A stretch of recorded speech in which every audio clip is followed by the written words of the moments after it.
বাবার ছবি ধরে অঝরে কাঁদছে শিশুটি। তার বাবা কোটা সংস্কার আন্দোলনে সংহতি জানিয়ে বিক্ষোভ করার পর দুবাইতে এখন জেলে।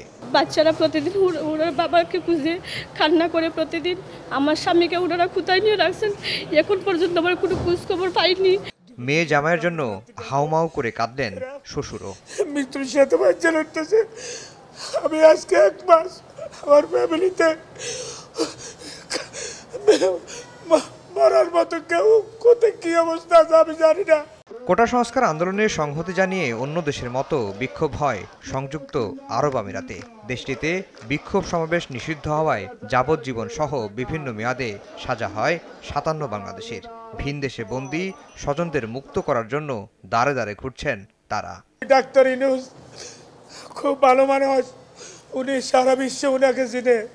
আমি ওনার কাছে সাহায্য করি, ক্ষমা চাচ্ছি। উনার একটা টেলিফোনে আমাদের এই বাংলাদেশে ইনশাআল্লাহ আল্লাহর রহমতে আমরা ওই ছেলেমেয়েকে আবার ফিরে পাবো।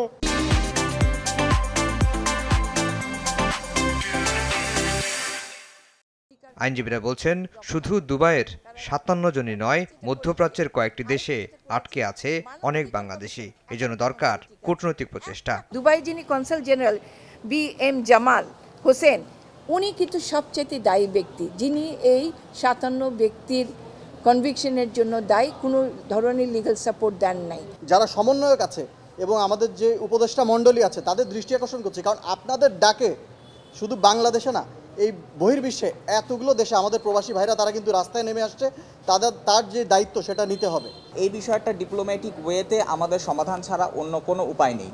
যদিও এরই মধ্যে সাজাপ্রাপ্ত 57 বাংলাদেশিকে মুক্ত করতে একজন আইনজীবী নিয়োগ দিয়েছে অন্তর্বর্তীকালীন সরকার। রায়ের বিরুদ্ধে আপিল করতে হলে দরকার অন্তত 57 লাখ টাকা।